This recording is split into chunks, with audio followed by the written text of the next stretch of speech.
You know that feeling, right?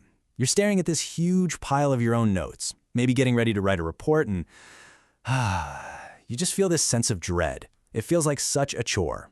But what if I told you there's a way to completely flip that script, to turn that whole process from a burden into a genuine adventure? Well, that's exactly what we're going to dive into today. See, on one side, you've got what we usually call study. And let's be honest, it often feels like a painful chore, right? It's information overload and you're just trying to wrangle it all. But on the other side, you have discovering. Now this is an exciting adventure. It's a journey to find the hidden wisdom that's already there, just waiting for you in your own work. It's such a simple shift in how you look at it, but trust me, it changes everything. So let's reframe this whole thing. What if all those scattered notes, all those records of your past thoughts and projects, what if they aren't just some messy archive?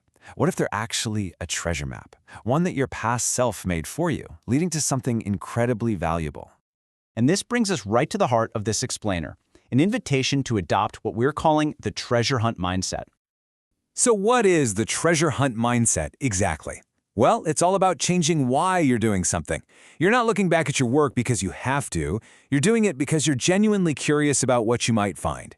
You basically become an explorer inside your own mind. So what does this actually look like in practice? Well, it's like taking a journey back in time to meet your past self. You get to shine today's light, everything you know now, on the notes you took yesterday. And this is exactly where new ideas just suddenly seem to pop up out of nowhere. It really turns the whole process into a kind of game, making progress feel fun and easy just by staying curious. Okay, so you've adopted the mindset. Awesome. But every good treasure hunter needs a map, right? In our case, the map is made of the right kind of questions. These are the questions that can turn simple records into some serious wisdom. Okay, here's the first magic question to ask yourself. Think about some moment of chaos or a challenge from a few days ago. Now, look at a small win you had today, and just ask, is there a link? Is there a connection? This question starts training your brain to see cause and effect, to find those hidden threads connecting all your efforts over time. And here's the second one. This question pushes you to zoom out a bit. Instead of just looking at single events, you start connecting the dots. And when you do that, you're not just looking at data points anymore, you're starting to see a story, a hidden path that shows you where you've been and maybe even where you're headed next. Now let's get into the practical side of our treasure hunt. This is a unified 8-step process that's really designed to take you from that raw, messy stuff, that brain mud, all the way to polished, valuable gems of insight. Let's just walk through this journey step by step. It all starts with mining. This is where you just get all that raw brain mud onto the page. No judgment, just quantity. Next, you sort. You sift through all that mud to find the shiny stones, those recurring ideas that just catch your eye.